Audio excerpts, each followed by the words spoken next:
Les candidats au certificat d'études primaires connaissent tous déjà leurs résultats. Après la délibération, ils se sont rués sur la plateforme e-Résultats à l'aide de leurs parents pour être fichés. Vous entendrez quelques candidats admis qui sont très fiers d'eux-mêmes dans cette édition.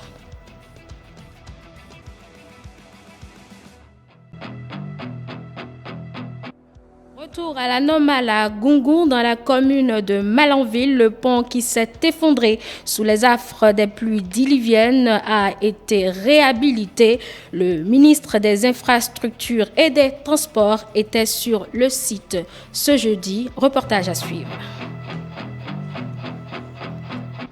Et puis le nouveau président du Rotary Club Cotonou, Revive, est officiellement installé. Il a pris les rênes du club ce jeudi.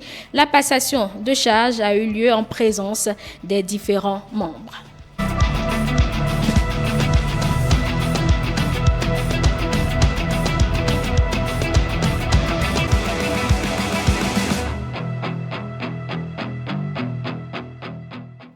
Mesdames et messieurs, bonsoir et toutes nos excuses pour le retard accusé dans le démarrage de cette édition. Je vous le disais en titre, tous les candidats au CEP 2022 connaissent désormais leurs résultats. D'autres l'ont su depuis hier via la plateforme numérique e-Résultats. Les plus confiants, eux, ont attendu ce vendredi matin pour aller vérifier dans les centres de composition. Nafissat Hassani et Melvina Chabi ont croisé quelques-uns de ces nouveaux collégiens qui étaient très fiers. Voici le reportage. Les résultats du certificat d'études primaires CEP sont tombés depuis ce jeudi 30 juin 2022. Après l'annonce du taux de réussite au plan national et par département, tous les candidats ayant pris part à cet examen connaissent désormais leur sort. Les admis rencontrés manifestent leur joie. Je suis admise à l'examen du CEP 2022. J'étais tellement contente que je ne savais pas comment je vais me porter. Je suis contente d'être admise à l'examen du CEP 2022 parce que c'est la première fois que je suis allée à l'examen.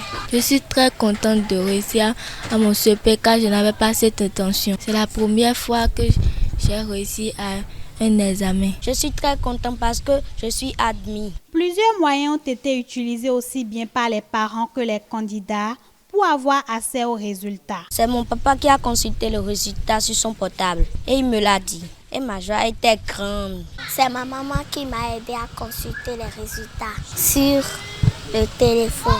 Ils n'ont pas consulté ça sur un téléphone portable. Mon papa est parti à l'école et regardait sur le portail de l'école. Mes parents sont allés sur le site de e-service, mais la plateforme était saturée et j'ai été à l'école et c'est là que j'ai su le résultat. C'est l'occasion pour ces enfants de remercier tous ceux qui ont contribué à la réussite de cet examen. Je remercie mes parents, les maîtres et mon directeur. Je remercie mes parents, le maître, le directeur parce qu'ils me soutiennent et m'apprennent à l'école. Je remercie mes parents, ma tante, mes frères, mes soeurs et mes amis qui m'ont aidé à connaître beaucoup de choses et à réussir à mon examen du CEP 2022.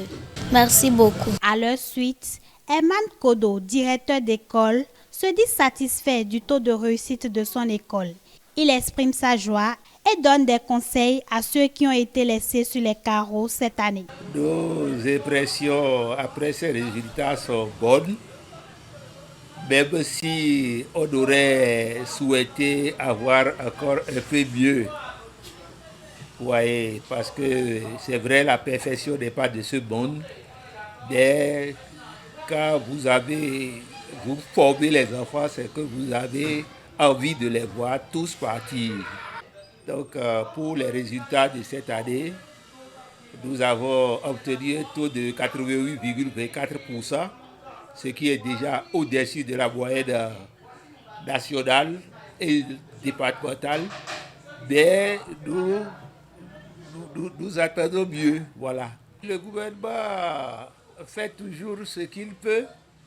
De nouvelles dispositions sont souvent prises pour l'encadrement des élèves et on remerciera également la mairie pour son accompagnement chaque année. Depuis que le nouveau maire est là, chaque année les enfants sont suivis et également les autorités au niveau de leur circonscription qui font beaucoup pour l'encadrement des enseignants et pour toutes les dispositions qui sont prises.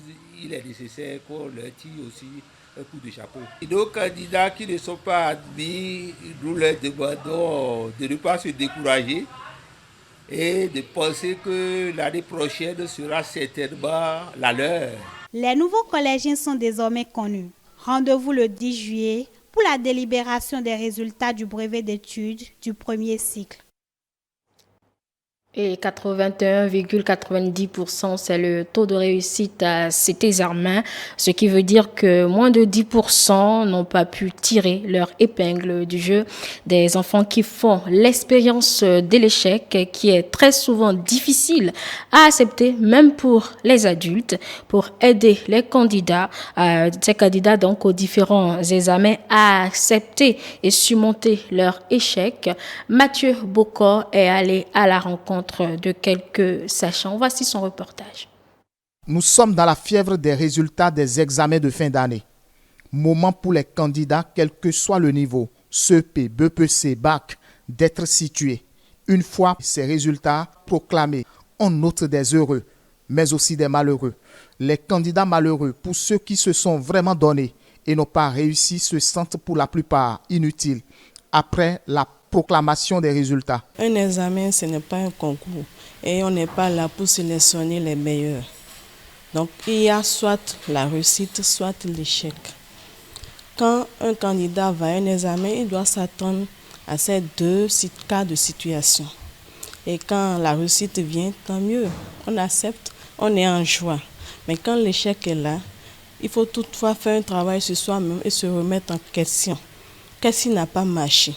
Où est-ce que j'ai fléchi? Essayer d'accepter cette situation. La déception, la douleur, les frustrations causées par le regard des autres, la honte et la tristesse sont entre autres les sentiments qui animent ces candidats. L'échec fait partie de la vie. L'échec n'est pas une fatalité. Et c'est la volonté de continuer qui compte. Si nous parlons d'échec, qui n'a jamais subi d'échec? Vous et moi, nous avons subi des échecs.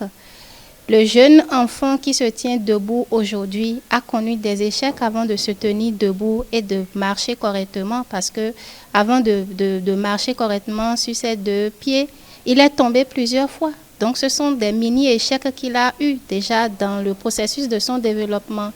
Si lorsqu'il était tombé, on ne l'a pas encouragé, on ne l'a pas motivé, il ne va pas vouloir aller de l'avant. Donc, aucunement, l'échec n'est pas une fatalité. Autant l'échec est dur à encaisser, autant il peut constituer un tremplin pour mieux rebondir. La première émotion, c'est que les gens vont se moquer de moi. Je connais des gens qui ont dirigé les grandes institutions dans ce pays, mais qui ont échoué au bac 6 fois avant de l'avoir. Mais ils sont reçus, finalement, et ils ont pu finir les études universitaires et ils ont géré les grandes institutions. Donc l'échec ne veut pas dire que c'est terminé, ta vie est terminée. Voyez-vous, ça peut te donner de la chance pour être plus excellent qu'avant. Ça peut te permettre, n'est-ce pas, d'acquérir une certaine maturité. L'échec est très difficile à gérer pour les parents, mais plus encore pour les candidats malheureux, que les parents se transforment en bourreaux pour rendre la vie difficile à leurs enfants, ne fera qu'empirer les choses. Le premier travail revient aux parents. Il ne faut pas dramatiser cette situation. Il ne faut pas commencer par le culpabiliser. Toi qui es brillant, comment tu as pu faire pour échouer? Tu as peut-être été un peu déconcentré. Comment tu as... Non. Il ne faut pas poser ce genre de questions. Il ne faut pas le culpabiliser. Ces langages-là ne sont pas de nature à éduquer nos enfants. Mais est-ce que le parent, tout ce qu'il entreprend dans la vie, là, est-ce que ça réussit? Il a connu peut-être des échecs dans certaines entreprises. Et lui-même, il se reprend avant d'avancer. L'enfant qui ne réussit pas n'est pas un taré. Non, il a d'autres potentialités. De plus en plus, il faut que nous, parents ou autres acteurs de l'éducation, puissent se rendre compte que chaque individu a 8 formes d'intelligence. L'école, à l'heure actuelle, n'en valorise que 2 formes, l'intelligence linguistique et l'intelligence logico-mathématique. Mais les 6 autres formes, l'école aujourd'hui n'a pas encore mis tous les moyens pour pouvoir valoriser ça. L'intelligence artistique, l'intelligence musicale, l'intelligence kinesthésique, l'intelligence interpersonnelle, l'intelligence intrapersonnelle, etc. Mais l'enfant peut ne pas réussir au niveau de l'intelligence linguistique et logico-mathématique, mais réussir les autres formes dans les autres formes d'intelligence et être quelqu'un dans sa vie. Et donc, s'il ne réussit pas, c'est à nous aussi de chercher à comprendre quels sont ses autres atouts, quelles sont ses autres potentialités et l'orienter au plus tôt. Tous les enfants ne sont pas appelés à faire le cursus normal non plus. Il faut rapidement orienter l'enfant lorsqu'on se rend compte que, bon, il est dans un cycle général, mais ça ne prend pas, on l'oriente ou soit on lui demande qu'est-ce que tu as vraiment envie de faire et on l'accompagne progressivement. Quelles que soient les causes des échecs des enfants, le mal est fait. Plus rien ne peut changer les résultats. Le plus important est de trouver le moyen d'aider les enfants qui ont échoué à accepter et dépasser l'échec. Voilà qui est dit. Ce sont des conseils à prendre en compte autant par les parents que par ces enfants qui ont malheureusement échoué à l'examen du CEP et par même ceux-là qui sont en attente des résultats du BEPC. Une évaluation, c'est toujours 2 options de résultats. Dans tout un autre registre, à présent, la circulation est rétablie depuis ce jeudi sur le pont de Gungun, situé à 35 km de Malanville. L'infrastructure s'est effondrée ce mercredi sous les effets des dernières pluies. La prompte réaction des autorités et de l'entreprise en charge de la réhabilitation de cette infrastructure a permis donc le retour à la normale. Le ministre Hervé Khéroumé était lui-même sur les lieux ce jeudi. Le reportage de Mathilde bien évidemment et de Mathilde Sabi, voilà j'y arrive, et Boris Harissou. Sous le fort courant des eaux, après la pluie de la matinée du mercredi 29 juin 2022, un pont de Gungun, localité située à 35 km de Malanville et à environ 60 km de Kandy, s'est effondré. Une situation qui inquiète plus d'un et pour cause, l'impossibilité de circulation. Le ministre des Infrastructures et des Transports, Hervé Khéroumé, présent sur les lieux, donne des éclaircissements sur la réhabilitation du pont. Nous avons rétabli la circulation. Il s'agit d'ouvrages provisoires. Et nous allons faire des protections, mais ce qu'il convient de retenir de façon fondamentale, c'est que cet ouvrage fait partie d'un ensemble de 110 ouvrages qui sont prévus dans le cadre des travaux de réhabilitation et de renforcement du tronçon Berouboué-Kandy-Malanville. Sur ces 110 ouvrages, l'entreprise Soja Satom a déjà réalisé 46. Donc il reste 64 ouvrages à réaliser. Et c'est vrai, avec cette période de pluie, le rythme de travail sur ce genre d'ouvrages est un peu ralenti. Nous allons voir avec l'entreprise comment optimiser le planning pour essayer d'aller sur les ouvrages critiques. Le ministre remercie les forces de l'ordre pour la mobilisation dont ils ont fait montre après l'effondrement du pont. Il rassure également les usagers de la route sur les dispositions prises pour la réalisation rapide des ouvrages cruciaux. Je voudrais rassurer les Béninois, rassurer les usagers de cette route, qu'ils soient béninois ou étrangers, que ce tronçon est en chantier et que nous allons mettre un accent particulier sur les ouvrages critiques pour voir avec l'entreprise comment est-ce que nous allons traiter rapidement les ouvrages critiques pour éviter que nous ayons des situations du genre. Nous allons également mettre en place une équipe de veille, de surveillance de ces ouvrages qui, disons, étaient déjà diagnostiqués, ouvrages à risque et devraient être reconstruits, donc c'est une situation maîtrisée. Le maire de Malanville ainsi que le préfet de la Liborie étaient également présents sur les lieux pour assurer les populations et s'assurer de l'avancement des travaux. Merci à vous, Mathilde Sabi, pour ce reportage. La cellule des femmes de l'Union des professionnels des médias célèbre ses noces de corail.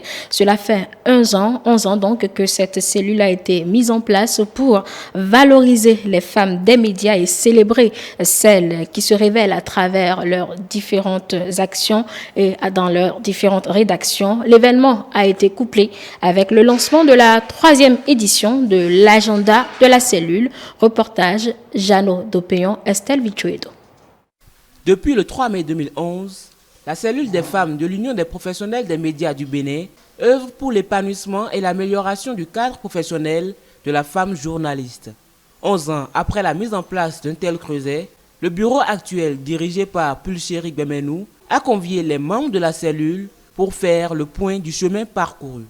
Pendant 11 ans de militantisme, la CFU a eu à faire parler d'elle à travers diverses activités et ce grâce à ses équipes dirigeantes et membres qui se sont succédés.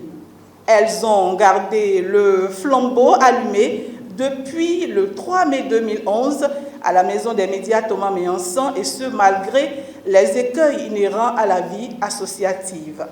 C'est le moment pour moi de remercier les présidents honoraires de l'Union des professionnels des médias du Bénin.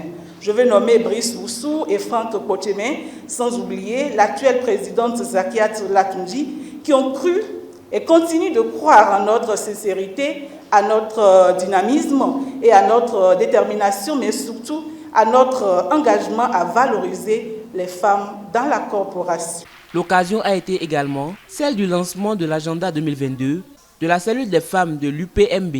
Pour cette 3e édition, c'est un agenda numérique qui a été confectionné. Le président du Conseil national du patronat de la presse et de l'audiovisuel du Bénin, qui a effectué le déplacement, a rappelé l'intérêt du soutien à apporter à cette cellule. Soutenir l'agenda de la cellule des femmes de l'Union des professionnels des médias du Bénin équivaut à promouvoir des valeurs de leadership, d'éthique et de déontologie au sein des médias.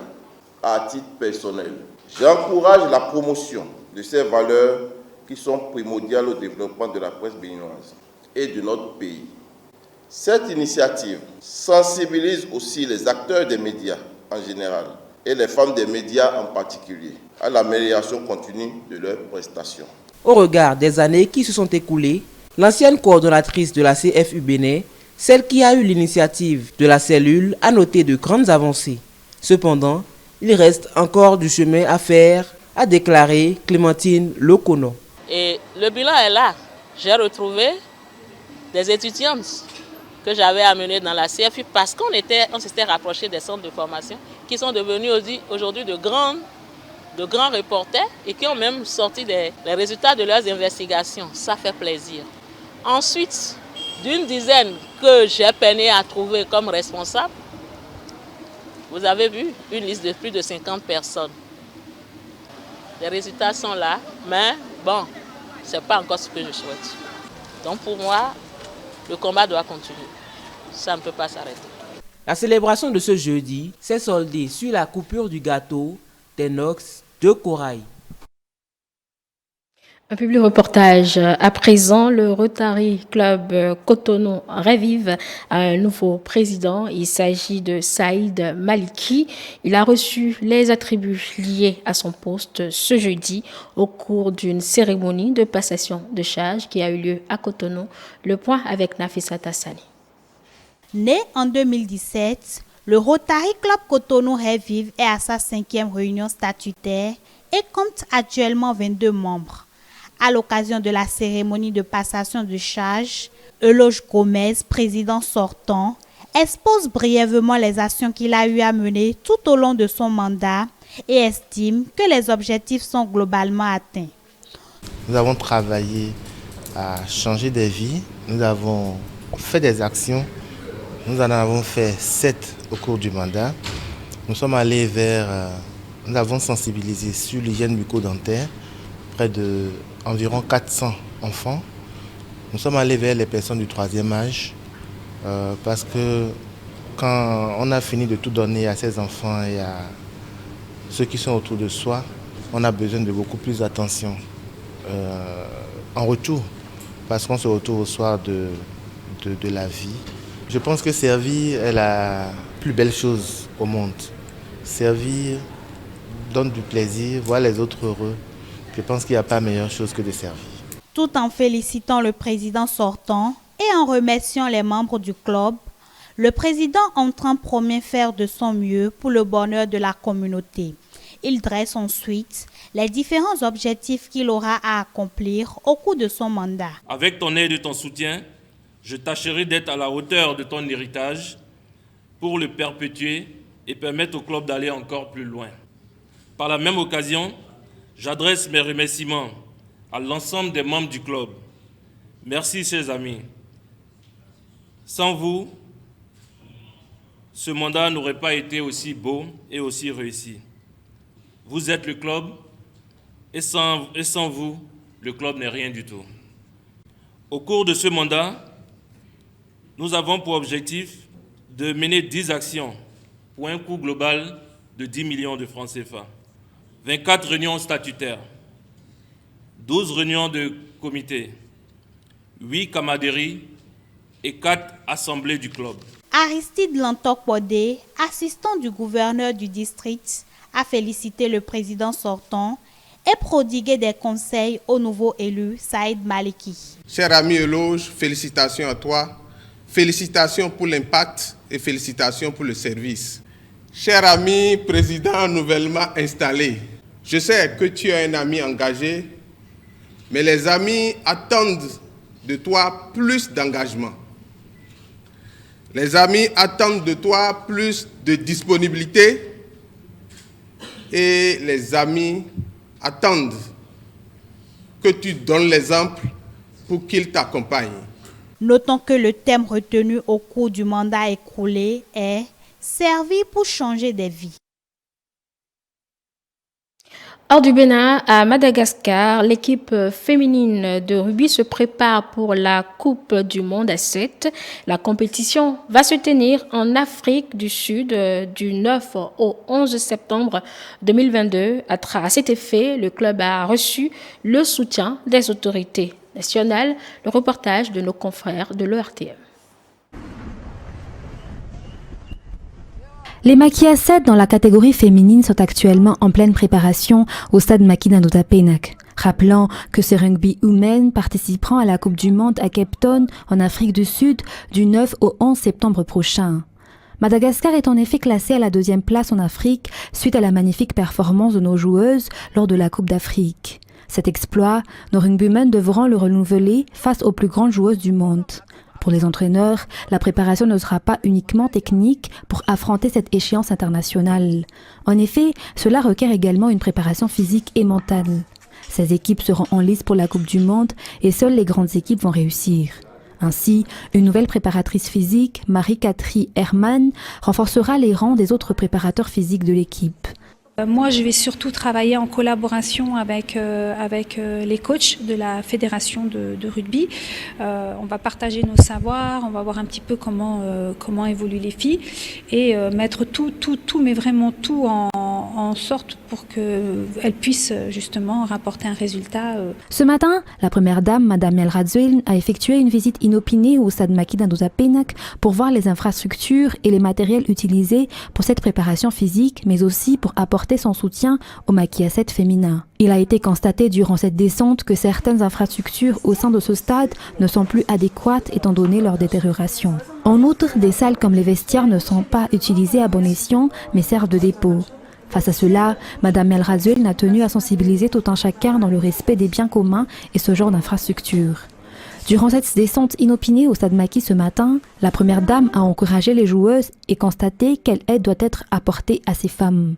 Outre la préparatrice physique que l'association Fiti a dépêchée pour ces femmes, avec les matériels, les repas et les appuis financiers, l'association Fiti a également octroyé à ces joueuses des formations en langue étrangère, en cuisine et en informatique pour qu'elles puissent remplir leur rôle de femmes et de mères de famille en dehors de leur carrière d'athlète.